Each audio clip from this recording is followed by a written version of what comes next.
Is this thing 16 by 9?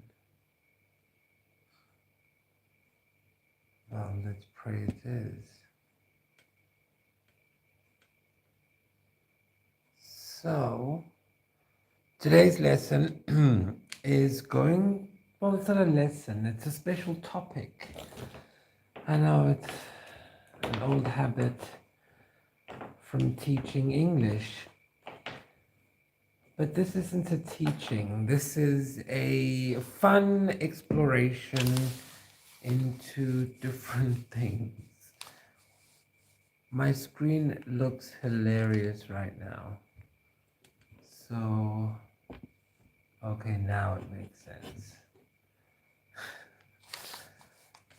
Okay, so we are going to be talking about you being an alien. So before I tell you about your alienness, let me start off by saying that what you're watching is something that comes from the creative resemiotization schematics, or CRS for short. And this is part of the social outreach arm of Scribblebytes, which is called Real Artists Care. And that is the social outreach arm of Scribblebytes, worldwide distribution. Woo. And so what you are watching is something you can find out more about in the description box and in the channel description. All right, so now that that's done, let's talk about aliens.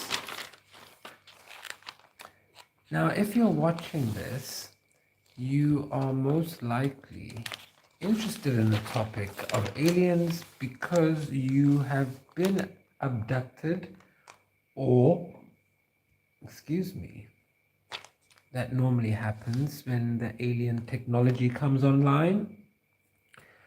So you've noticed that you have been going places at night, and when everyone else is sleeping and when you think you should be sleeping, you are traveling to distant lands and distant places in a spaceship, usually surrounded by white light and maybe some gray aliens, perhaps. And you're afraid, you're confused, because who do you talk to? And even at Scribblebytes, one of the TV series we're working on is called Star Marine. And Star Marine is about 3 men who discover one by one in the same day that they are Annunaki, that they are aliens on Earth. And in one of the scenes, we actually show an abduction.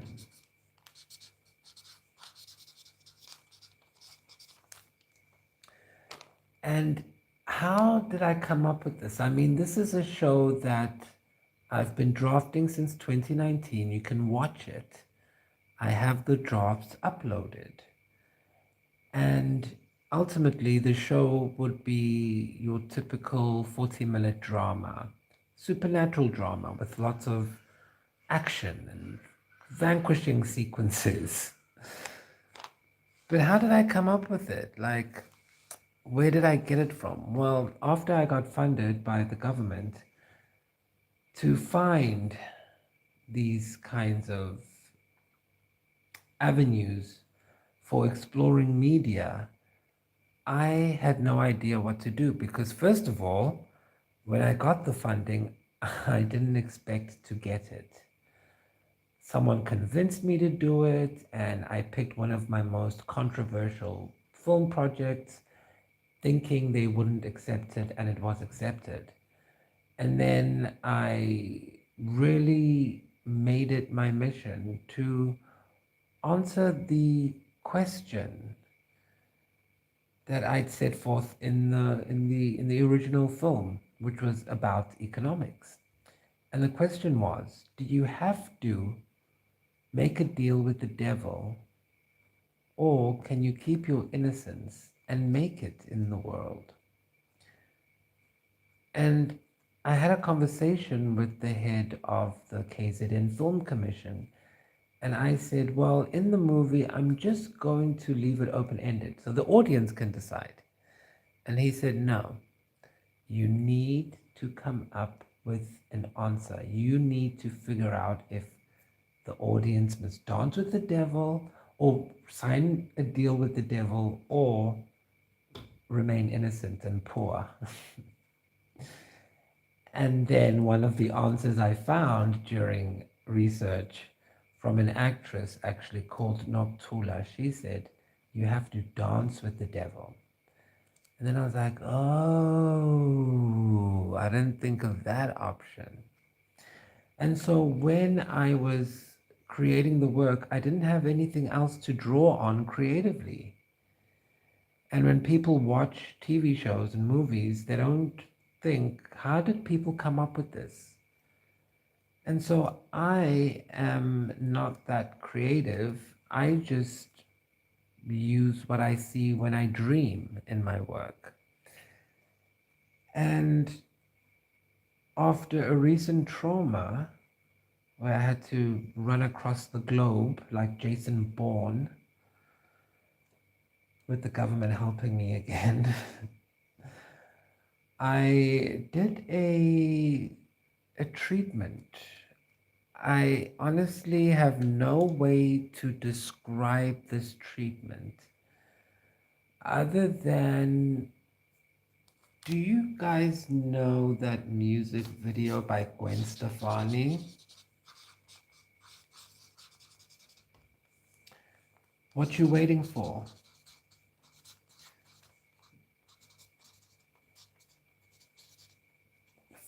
The one when she's in bed and Jimmy Iovine calls her and she doesn't know what to do or what to write about, and then she goes to this company that she finds, and they unlock her creativity, and she's able to write a number one hit record. That's the only thing I can describe it as. And I did this treatment and it unlocked a lot of things that helped me in my creative journey. And I don't know if I'm allowed to say who it is or who did it, but if you want to know, ask me. But it put into focus that most of my ideas that I've been using, and it's a testament to how I've been able to get out so much content. And by the way, everything on this channel is part of the research. All the people I play are color coded by what they are wearing to know which character it is. And so after doing this treatment, I realized that most of my creative work is based on my alien abduction experiences. And I didn't even know it. And so it's quite fascinating as an actor to wonder, where does the character begin and where does the real life start?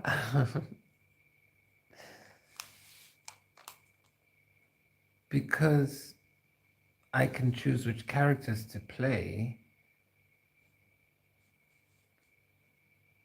is it that I chose these characters because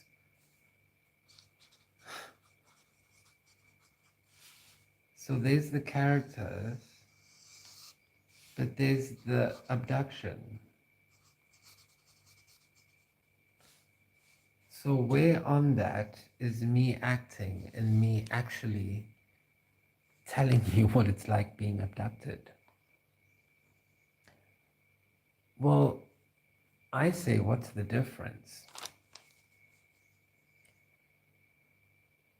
Because there's this thing in psychology called the arousal level. And when we talk about arousal, it's about your wakefulness. Because the way I'm going to explain this to you is the only way I know how. And that's through, using the alien logic that I picked up from our spaceship. And now I know a lot of you are afraid and you think that we are drilling into your brain and all of that, but I think after this you're gonna see how lucky and fortunate you are to be an alien, to be in the Soul Mating Programme created by the Annunaki. Now, before I talk about the Annunaki, get a snack and some tea or something, because this is the first time anyone has actually had answers for you that can help you sleep better at night.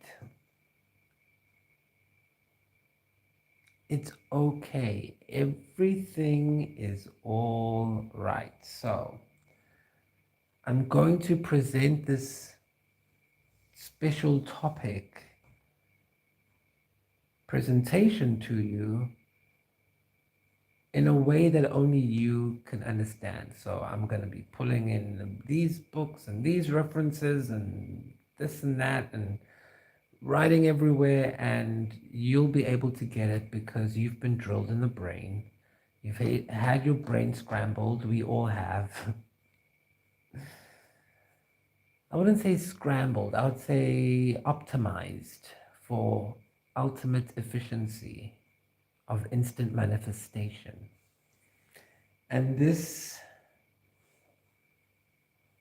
seminar is going to be quite divine. So let's talk about arousal first, and then we'll talk a little bit about alien history in regards to the soul mating program and the twin flame phenomena.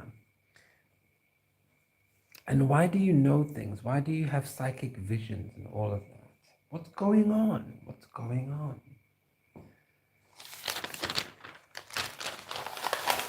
So let's talk about something called the arousal level. So I love this book. It's like my book of shadows. Literally. It's my mom's old psychology book. Still has her own handwritten notes. And my mom had me late, and so I had to go to school with her all the time. And everyone in my family is involved in some kind of language or AI training stuff. So let's look at the measurement of the arousal level. So in this book of the mind, it tells us that because behavior during high arousal or wakefulness differs radically from behavior during from behavior during low arousal, which is very deep sleep and coma, we could expect that physiological measurements would clearly show what the differences between the various states of wakefulness are. But this is not the case. So what they're saying is, when we try to measure the level of arousal, because arousal changes behavior, you don't act the same when you are awake than you do when you are sleeping. And so when you're in a state of high arousal or being awake, it's different to when you're asleep. I can do stuff to you when you're sleeping that I cannot do when you are awake. And I can do them from outside, from space. Okay. And so, contrary to expectation, but however, there's no difference. You can't, the level of arousal is the same, according to this, from when you're sleeping and awake. So let's see. Contrary to expectations, the brain uses just as much oxygen during sleep as it does during states of wide awake alertness, but also more of the blood supply. So isn't that fascinating that your body during sleep is using the same amount of oxygen as if it's not sleeping? Because it's not. And this is in the Book of Shadows. Okay? It's not magic. It's not science fiction. It is what has been happening to you. And so when you are there, okay, I'll do baby steps, but just know that the reason we come to you when you're asleep is because we can, because you're not sleeping. So it's not us abducting you, you are coming to us. Does that make sense? Because you are the one who is aroused while you are sleeping, using just as much oxygen as you do during states of wakefulness and alertness, according to these geniuses. So we are not abducting you, you are coming to us, and then we are welcoming you. So how do you come to us? Well, when normal people go to sleep, is this too far? Oh, when normal people go to sleep,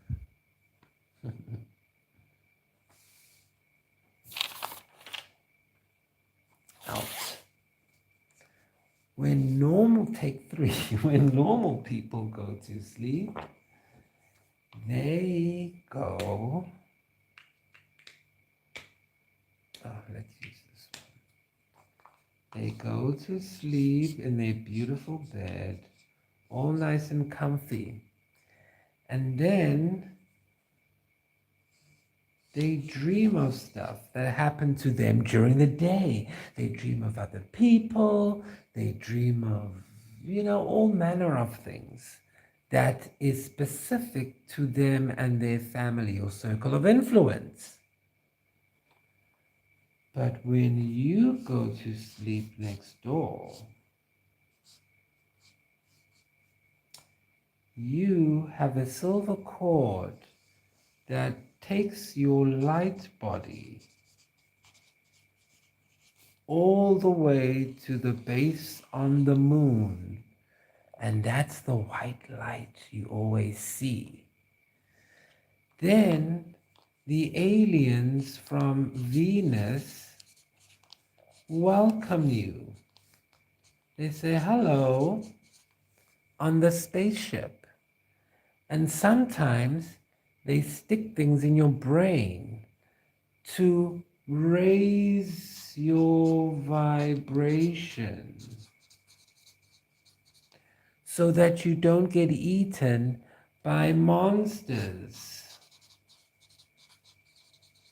Where you are going to next. Because you don't just stop there, you go somewhere else and you need protection. That's why sometimes you'll often dream of being on an ocean, an island, a coastland, kind of like that movie by Michael Bay, The Island. And everybody's probably wearing white or wearing some futuristic clothes or whatever. Or you see mermaids. It's different. It depends how they want to dress that day. So when you see the Venusian mermaids on the beach, they take you on a ship deep beneath the sea. Some of your ships are like that or like that, or literal ships. However your mind wants to perceive it when you come back to Earth to minimize trauma. And then you go in the ship deep beneath the ocean. And deep beneath the ocean, you see, that's why you wake up tired, because you're not sleeping. And deep beneath the ocean, you see the grandfather of Neptune, the octopus man. And the octopus man greets you with Venus. And then the octopus man, greets you, says hello, the customary things that you do.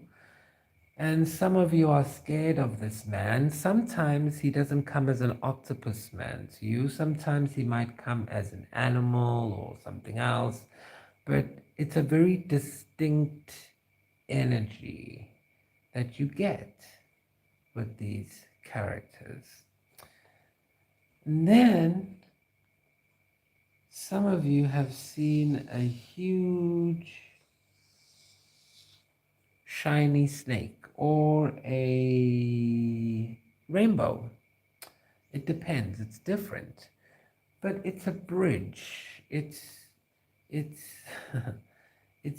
Tiamat. Because you see, here, when you're sleeping at home, you're in 3D. But here, when your light body's traveling, it's traveling through a 4D projection field. Oops, so you're 3D at home, you're traveling down in a 4D projection field out of the moon, because remember, the moon and Saturn work together. In the Saturn-Moon matrix grid, it's a grid. And on this grid is the fourth dimension, the one that makes our lives on Earth manifest, because, everyone dreams of stuff and then they do it. They get ideas and they do it. Your brain doesn't know if you're sleeping or not sleeping. Your brain is just making ideas because you are aroused according to this book of shadows. And there are different levels of arousal, so let's go through them. We have delta waves, theta waves, alpha waves, beta waves. Yes, and we measure them on an EEG. And delta waves are about 0.5 to 3 hertz.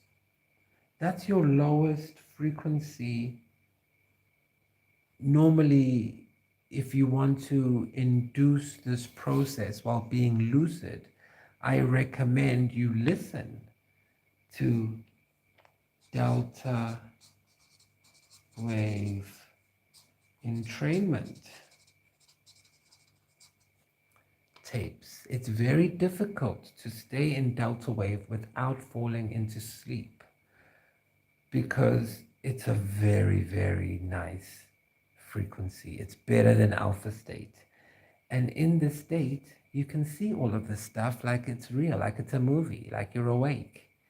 And when you wake up, it's amazing. But it goes from 0.5 to 3 hertz.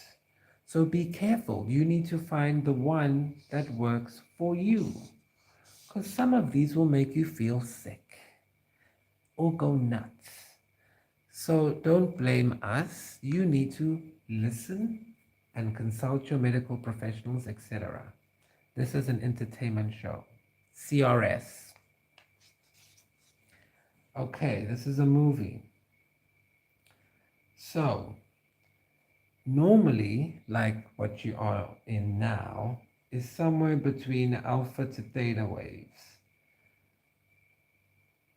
So you're somewhere between 13 hertz in your brain to 4 hertz, depending on what you're doing as you're watching. Some of you are probably cooking and cleaning, which I doubt, but in that case, you're up to 26 hertz in terms of your brain frequency. And so, when the brain goes up to about 30 hertz, by the way, but when we are sleeping and being taken to these worlds, we are experiencing changes in our brain frequencies that you could measure on an EEG that would show that we're doing something, something's happening. And so it would be really awesome to give you guys some peace of mind by testing yourselves on these things. And so moving forward, you go down under the sea and then you see this big snake. And then sometimes some of you get trapped. Not trapped, but you only remember this part when you wake up. I call this part Bizarro World.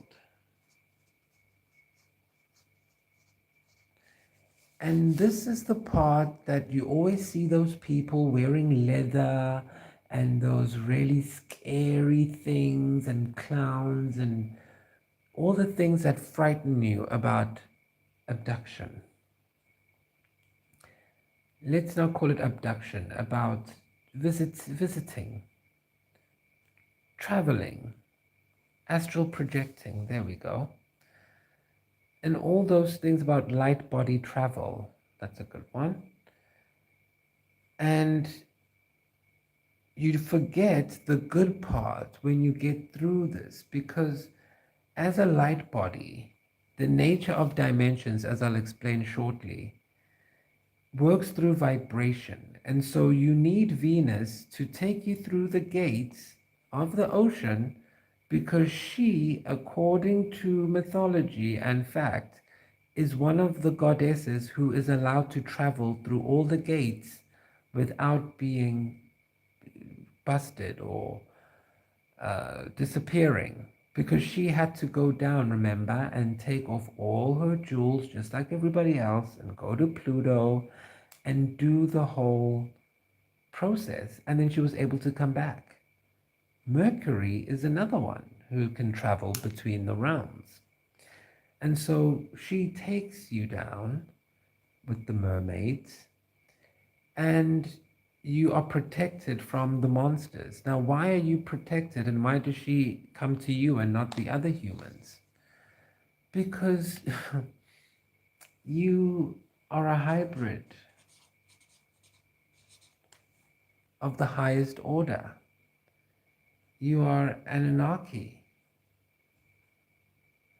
And we'll get into that.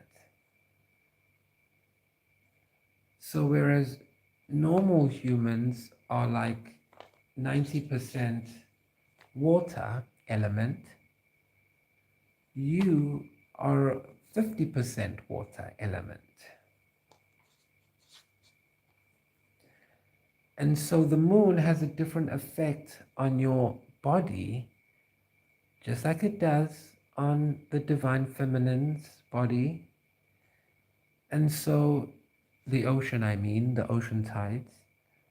And so, of course, because you have less of baggage, shall we say, less of a gravitational pull. Your light body is lighter and can eject out of your body easier, where we are waiting for you in the moon to take you to your destiny, because your destiny is sitting over here in Lumania. And what is in Lumania that's waiting for you? Your star powers.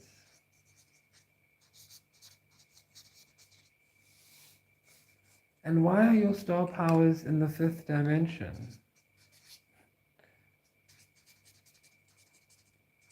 In Lumania? Why are you busy in the mall world when you should be looking for your powers? Because that's how they were protected and kept safe when you came down into this dimension. From the 7th dimension.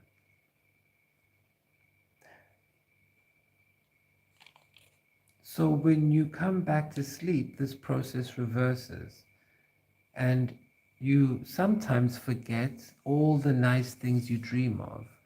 Because this is the nice part when you dream of, lucid dreaming, where you're flying, or you're driving spaceships, or riding your favorite car, or you're in a huge mansion with thousands of doors, and you're in this beautiful mountaintop resort or retreat, it looks like, with pillars everywhere, and this beautiful pool, and it's like a Roman garden. And sometimes you're in this beautiful old city, or you're flying over the suburbs. And then when you come back to sleep, you reverse the process in a way, and you kind of remember chronologically the things that happened to you. And sometimes, based on the vibration you were at when you went to sleep, if you were in a pretty low vibration in your 3D body, then you'll remember all the stuff you saw in Bizarro World. Because it's like you get here and you get approved, and then you orb or dematerialize and then rematerialize in Lumania. But this is like a filter, and it traps any evil spirit from getting into Lumania. So it's a protection field. Hell is, or Tartarus, or Bizarro World is a protection. And it's not the same as the afterlife, Elysian fields. No, this is just where we trap negative energy. It's a subsection of the 4D. And now that we've moved 5D to 3D, we've brought in a new world.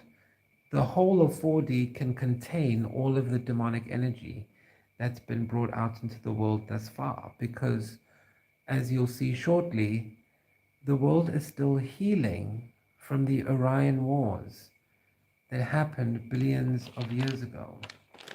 And so the purpose of that was just to allay your fears and say, you're okay. You are not being abducted. You are coming home, being pulled by your DNA because you are a genetic hybrid through your genes. Because aliens, we've been here since the beginning of time. And how we came about was through this wonderful intervention by the Dracos. The Dracos felt very, very guilty about something called the Lyran Orion Wars. And the Dracos felt guilty because they felt partially responsible because the reptilian-like species who were controlling the Orion Empire at the time, they wanted to take over Eden. because of all the resources. And Eden is obviously owned by the Lyran. So one day they tried to steal a machine that was owned by the Lyrans. Now, who are the Lyrans? The Lyrans are cat people.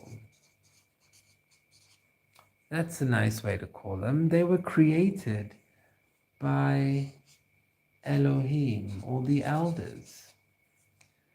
The elders created these people based off of cat DNA, because cats have a very strong instinct. And lions are very ferocious and loyal, and, you know, like the Lion of Judah.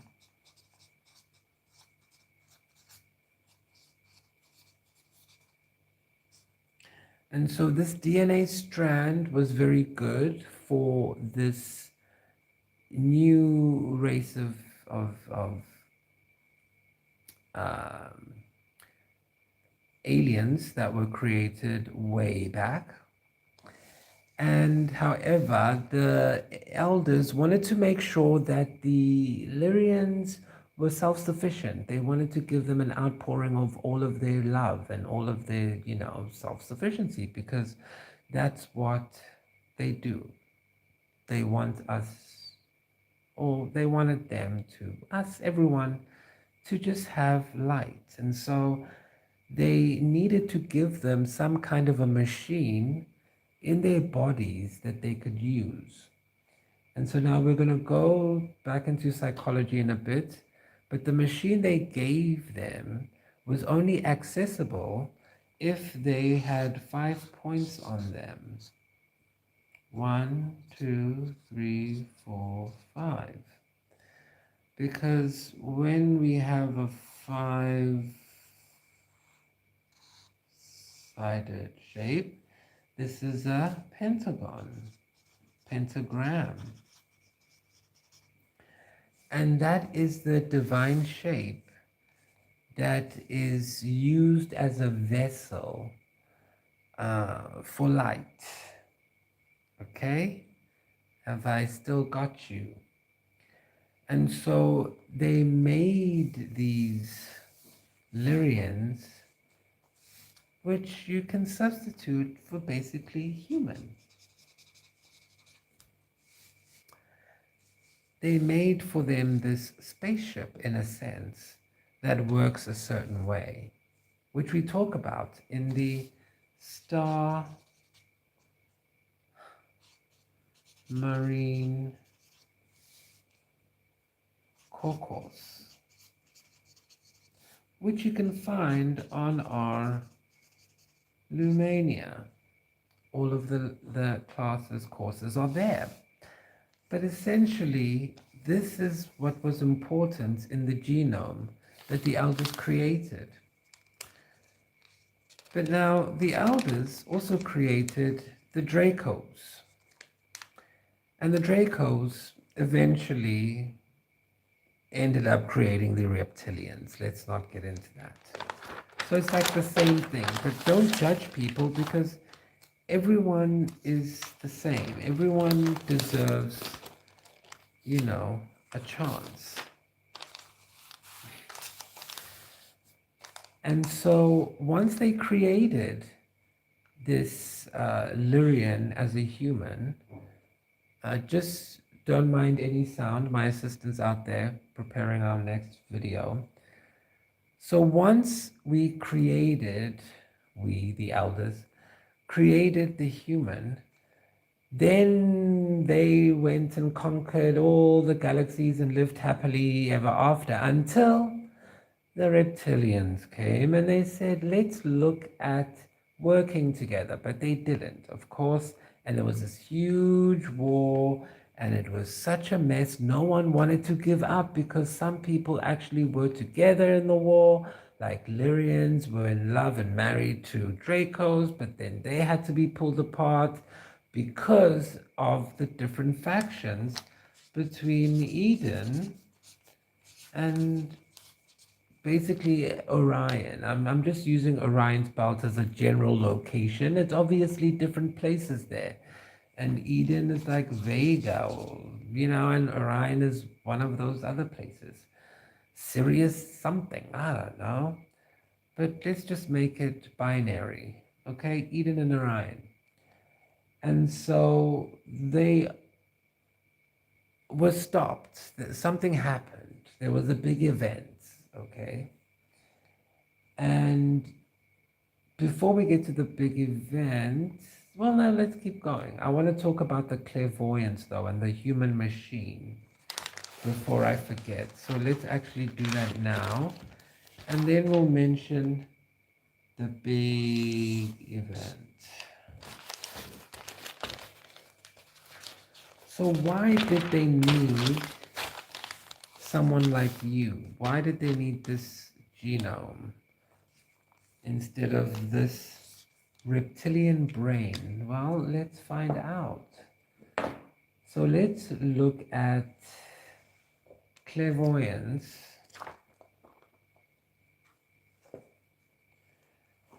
through extrasensory perception. So when you have this pentagram or pentagon, five-sided shape, but the pentagram inside, you know what I mean, the star. This is what happens. This is why you're called a star marine, by the way. Extrasensory perception is defined as an apparent cognitive ability to obtain information without involving either the senses or logical thought processes. More specifically, extrasensory perception refers to such states as telepathy, the apparent ability to communicate interpersonally without involving sensory processes. Sound familiar? Precognition, the apparent ability to sense and accurately predict future events, example through prophetic dreams. Psychokinetics, the apparent ability to move inanimate objects by means of willpower. And clairvoyance, the apparently direct extrasensory perception of events at a distance. Whether or not people actually possess such abilities is still a matter of controversy.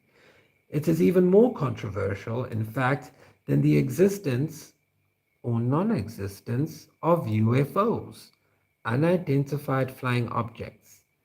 Intensive experimental research during the past 40-odd years has not been able to produce convincing evidence of the genuineness of such abilities, according to Sage. But there are also a great number of case studies, reports, and anecdotes which seem to corroborate the contention that certain people do have extrasensory abilities. So when looking at this, we have to look at the experiential processes, because we all are dreaming of the exact same place where we see people's faces that we have never seen before in reality, or so-called reality of wakefulness. But we continuously keep going to the same place every single night.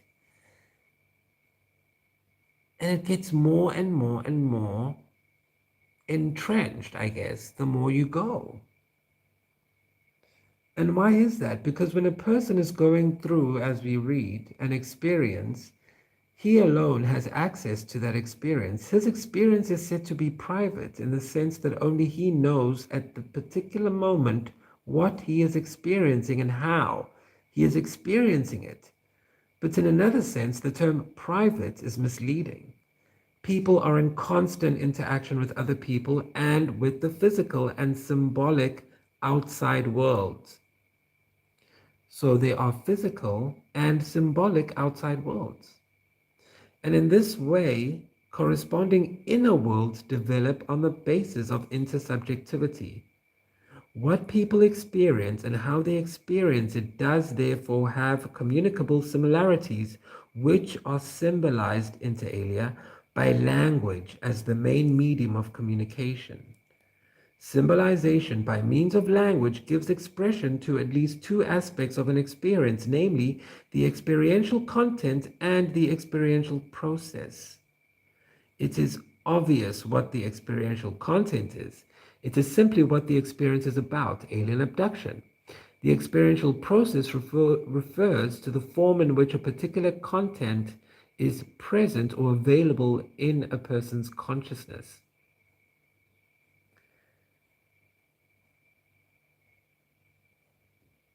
Experiential processes such as perceiving, thinking, learning, having feelings, having wishes, and taking decisions are not independent of one another.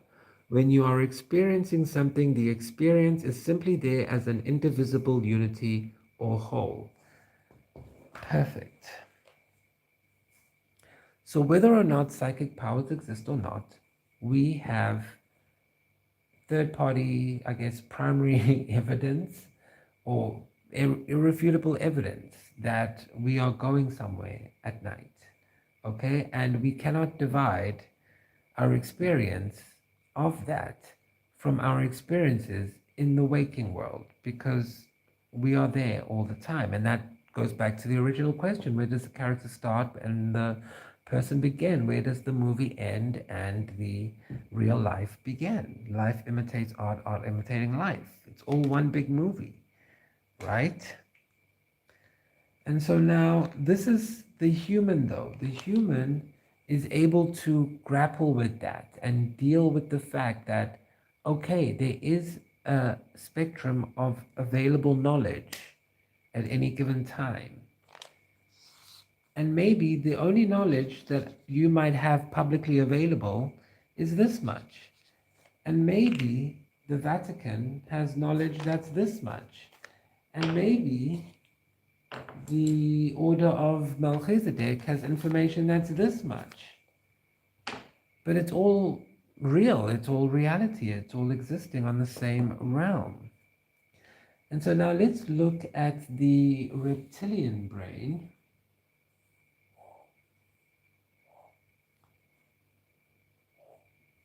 So we can figure out what's the difference with the reptilians and the Dracos. So, you know, we can move things with our minds, we can have, you know, all of these things. But the reptilian brain, what does it do? What is it?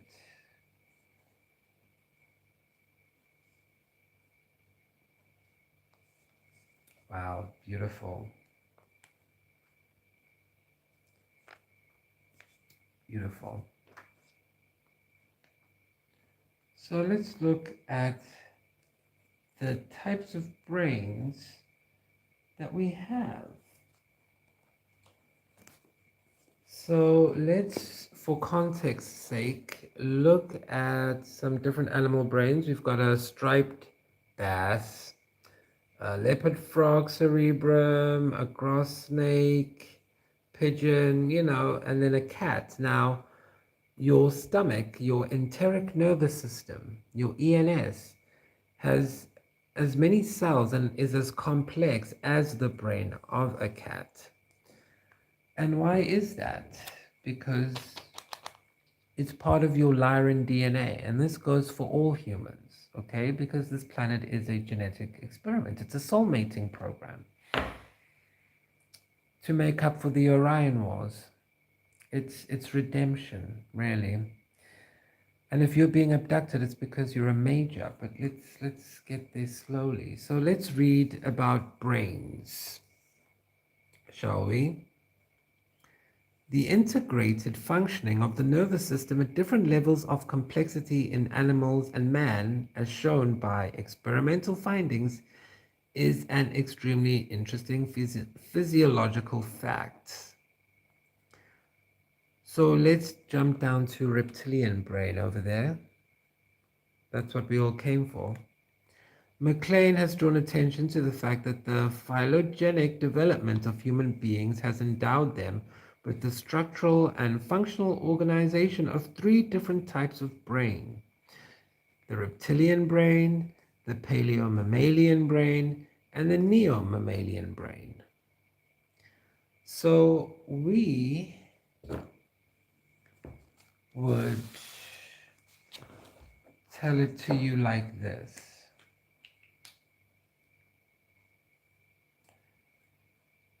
Your reptilian brain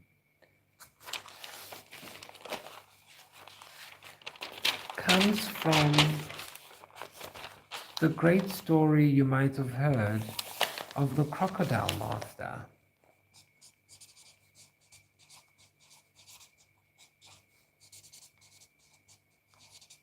He is your great ancestor, and like him, you every night go down and you battle a snake in the realm of your thoughts, your nightmares. Freddy Krueger.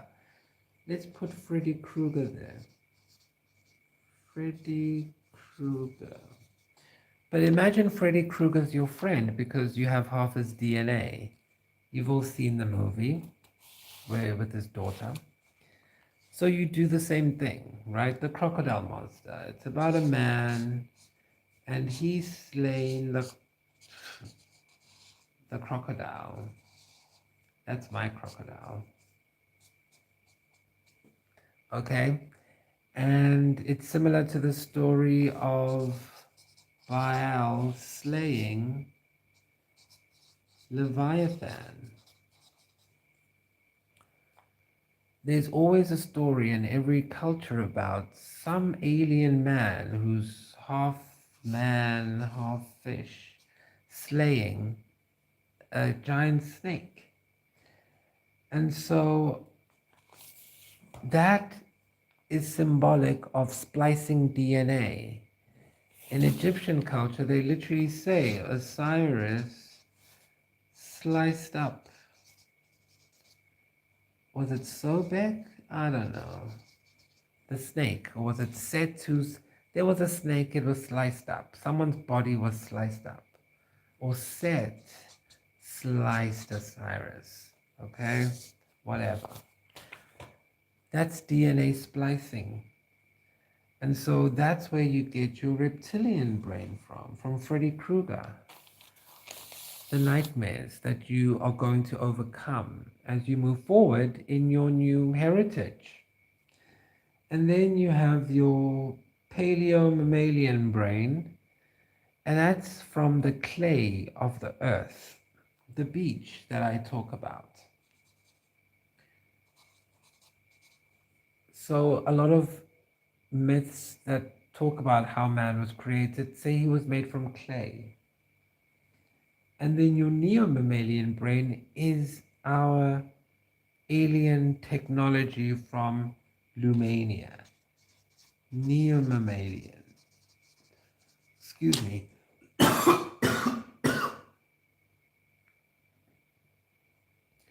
And so these three brains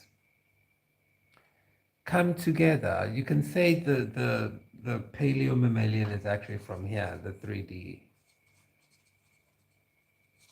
Because it was literal sand that was used from the earth, right? So it's Saturn, Venus, and Uranus. So, or the sun.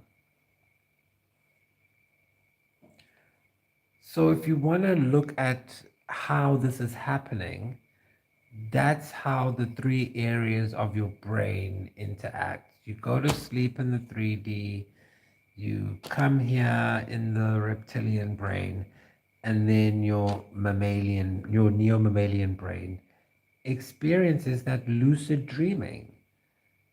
Like, how do you think you're lucid dreaming? Okay, you're using the alien DNA. So the reptilian brain includes the brainstem. Okay, so back here, that's why it's so nightmarish. The reptilian brain includes the brainstem, the midbrain, the basal ganglia, and the reticular formation. According to McLean, the reptilian brain is responsible for the stereotype behavior determined by instincts. Example, the delimitation of territory. This search, so, like marking your territory. Or this is my border. I'm going to put a wall over here. I'm going to do this. That's reptilian, my dear. It's Freddy Krueger. It's Bizarro World. It's a nightmare come to life. The search for shelter, hunting, procreation, the formation of social hierarchies, pyramid scheme, and the selection of leaders. Because leaders are not selected. Leaders, like is genetically engineered, and we'll get to why. But the aliens, we are not going to create some chaos where people can use corruption to be elected into places. We use genetics to make judges and to make whatever. Go read Judges in the Bible, and you'll see real judges. In the movie, this is a movie, remember? The reptilian brain is not equipped with the ability to learn or to cope with unfamiliar situations. So now that's why I'm here and doing this special topic, because a lot of you are afraid of the fourth dimension. And it's made worse because the fourth dimension has everything in it in regards to this war. And so it feels real to you when you go to sleep and go through Bizarro World and you literally see Tiamat, who is no longer here, and all the aliens, races that are no longer here, and you think it's demons and stuff. And you end up manifesting bad luck in your waking life because you hold on too much to what's going on here, and it's not really about this. It's more about this, your neo-mammalian brain. And so we are going to read about your neo-mammalian brain. And first we'll read about the paleo-mammalian brain. The paleo-mammalian brain has a well-developed cortex, which has developed from the primitive cortex or limbic system. So this is your seat of emotions, which is over the reptilian complex. So the paleo-mammalian brain in higher mammals it's your emotions, right? Now, in higher mammals, let's come to star marines. Further differentiation of the cortex has occurred in order to allow the neocortex to develop. Human beings have more neocortex than any of the other higher mammals, and in our highly developed cortex, we find the mechanisms for speech, writing, reading, complex calculations, etc. Because of the retention of primitive brain types in the human brain, it is quite justified to expect to find certain similarities between human and animal behavior, but always bearing in mind that humans are capable of influencing behavior which has been initiated on lower levels by the functioning of higher brain levels. So essentially, whenever you have your reptilian brain complex activate, which is normal.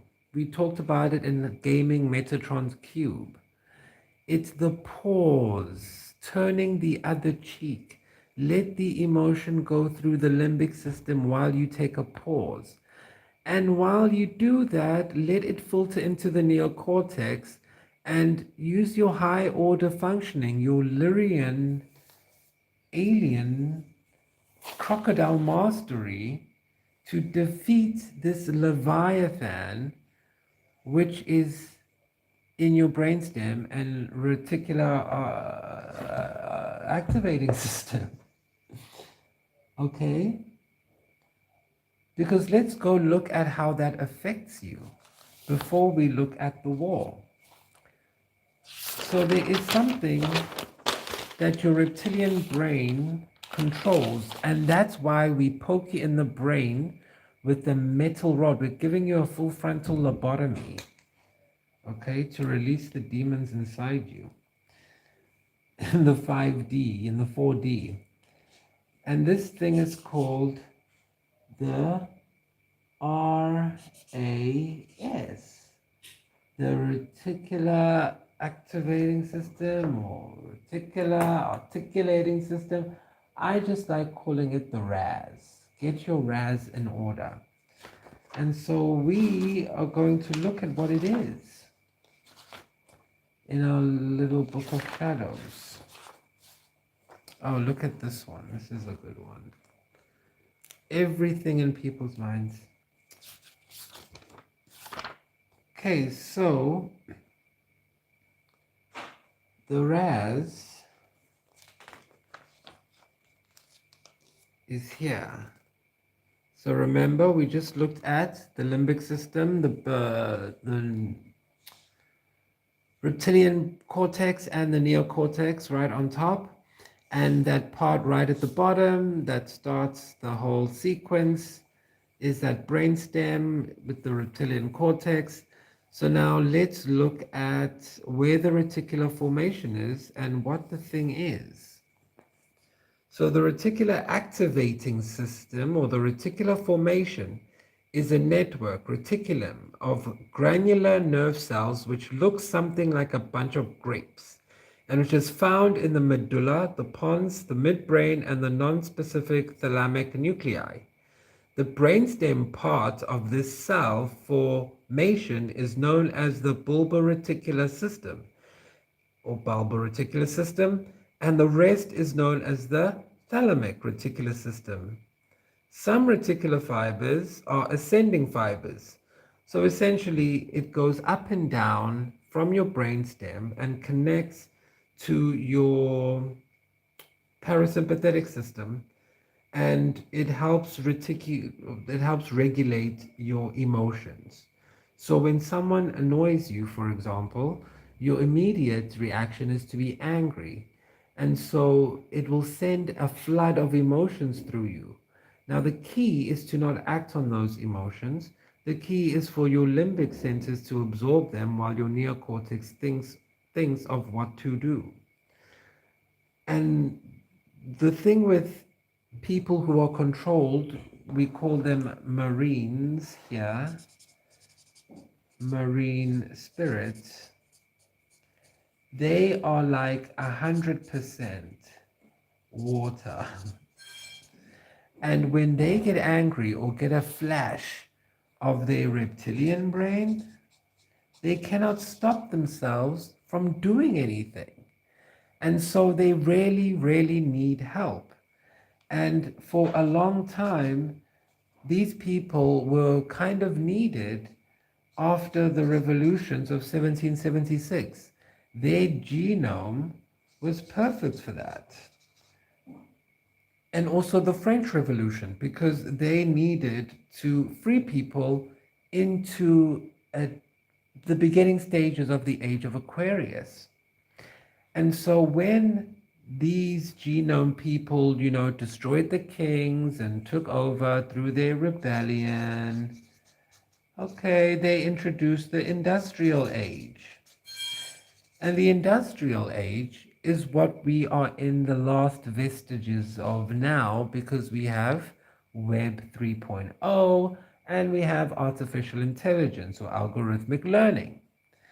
And so as these technologies come online, the alien agenda is moving along at a much quicker pace that makes it a lot easier for us to be able to integrate the species. And you, as one of the pilot projects, the originals, the direct descendants, are going to be tasked with managing that process now, because only you can. And so moving from this industrial age of rebellion, the savage CEOs, the people who do anything for money, greed is good. we are now moving to a different state where it's going to be 50% marine and 50% Lyran. Because half of these things are good. We enjoy them. That's why we needed to seed you on a planet. You had to be born on a planet in order for us to take you through this entire process. We couldn't just let you exist over here. So you need that 50%. So use your neocortex. You have all the clairvoyant abilities available to you. And I would say this is your lamb side. And in this side, this is your serpent side. Serpentine DNA, or seraph. Let's call it seraph. That's holier. So this is your seraph DNA strand. And this is your Lyran DNA strand. And so when you use the best of this, which is preparation, and the best of this, which is intuition, then you are able to mix both of these, preparation and intuition, and create good luck, instant manifestations. And that's the point, right, of being in a 3D realm. Manifestation. Instantly, through 5D, by tapping into the things you've been doing in your sleep all along.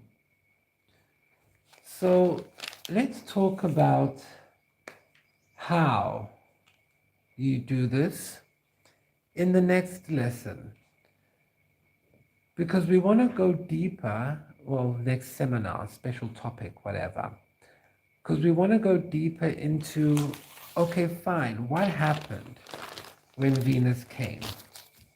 Okay, this is where I left you, on tenterhooks. There was a huge war going on here. Everything you can imagine, super dramatic. And then they stopped because Venus came. So what happened? Who is that? That's what we'll talk about in the next seminar. And we'll also continue looking into the brain and why you were chosen, charmed, I'm sure, for the Annunaki Soul Mating Programme. That is so exciting. And now you know you're not being abducted. Okay, I'll see you in the next one.